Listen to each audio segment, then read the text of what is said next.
So it's safe to say that the expectations for your 76ers this year are decently high, and we already pissed off all the Sixers fans in the playoffs when we botched the Game 6, so I think it's best if we have a good year this year. And I've already said that I like where the roster's going, especially with the foundation of Brandon Ingram as well as Jahlil Okafor, two guys who I don't think they've hit their potential at all, so they can just keep on getting better, and Nerlens Noel's improving. It's all good stuff.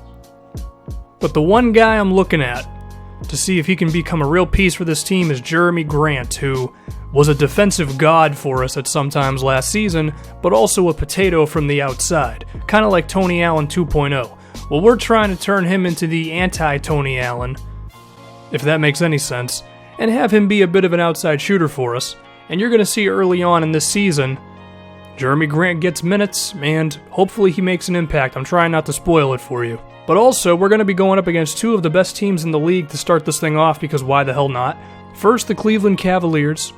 LeBron James still running shop, even if he's like 33 or 34 at this point. He's getting up there. And also, his Cavs did not make the finals in 2K, so he's probably pretty pissed. But then again, LeBron coasts through regular seasons anyway, so maybe it'll be an easy win. And the other one is against the San Antonio Spurs, who still have Kawhi Leonard and LaMarcus Aldridge, so it's safe to say they're going to give us a headache when we play against them. But our first game is against the Cleveland Cavaliers, starting this one in the second half, because if we didn't, then this video wouldn't exist.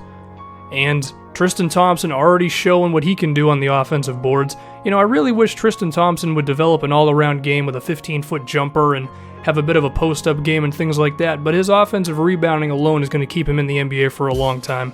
Also, LeBron, why'd you leave Brandon Ingram open? That's not a good idea, man. Didn't you see him becoming the second coming of Michael Jordan in the Celtics series? I don't know what this shot is from LeBron either. You know, it's really weird that LeBron's outside shot has apparently declined as he's gotten older. I don't know. He's still able to be one of the best players in the league because he's awesome. And Rodney Hood, a step outside, but he still made it. I don't know why they weren't playing any defense. I mean, you'd imagine in the scouting report it would say, don't leave Rodney Hood open as he's their shooter. Shout out to Luol Deng, who ended up back on the Cleveland Cavaliers somehow. Brandon Ingram just punched him in the face and then he got a three-point play out of it. And then Larry Sanders, who 2K for some reason will not remove from the game. I don't know why. He gets backed down by Jahlil Okafor. It's not going to happen, man. They're going to have to bring a double on Okafor. He's become that good when it comes to posting up. LeBron with another weird outside shot. I don't know what's going on with him, man. And look at Jeremy Grant in the game at shooting guard. That's beautiful. Gotta give Jeremy those minutes. Because the potential, the defense, the athleticism, I mean, I've said it a million times with him, and he gets matched up on Larry Sanders there. And LeBron, how are you going to fare against Jahlil Okafor in the post? Well, he's already this far down. Do I need to turn up the CPU's strength attribute? Because holy hell. Look how easily I backed him down there. I said the Cavaliers are one of the best teams in the league. This score does not exactly showcase that. It's a 15-point game right now. I thought this was going to be a dogfight. It's not that at all. And then Tristan Thompson just whiffs at the rim. I don't know what to tell you, man. And then TJ McConnell is left wide open. I guess the Cavs were just having a bad game. We're just gonna get through this one. LeBron still did pretty good, so that's cool. Right on to the San Antonio Spurs. I mentioned before they got LaMarcus Aldridge, Kawhi Leonard, and all that.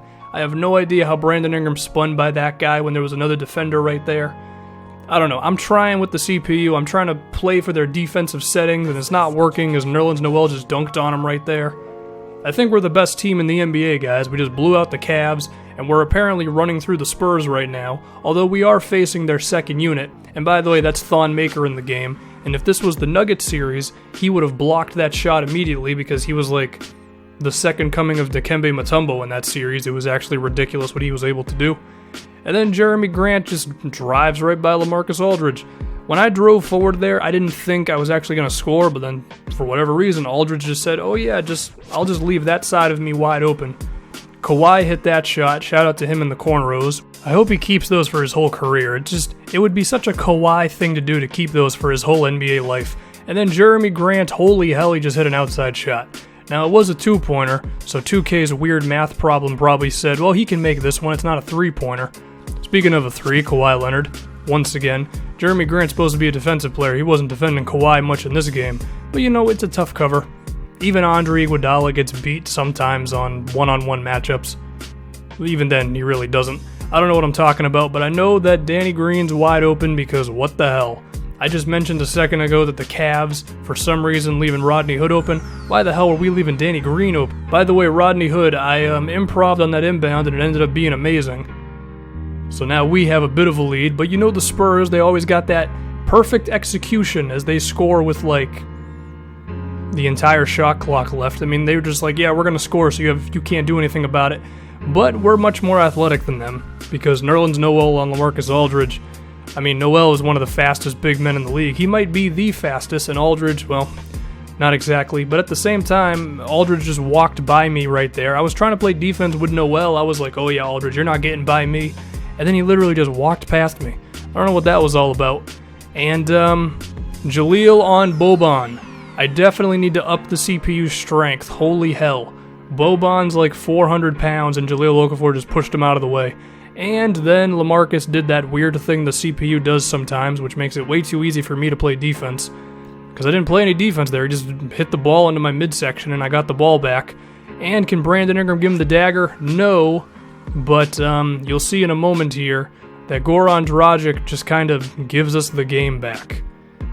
I mean, it's Hall of Fame difficulty and the CPU plays like a potato. I don't know what to say. Like, they trap every pick and roll, they make bad passes, they can't defend anybody in the post, they shoot dumb outside shots. I don't know what the hell. Or maybe we're just that damn good, I don't know. Pretty good showing. We beat the Cavs and the Spurs. One game was much closer than the other.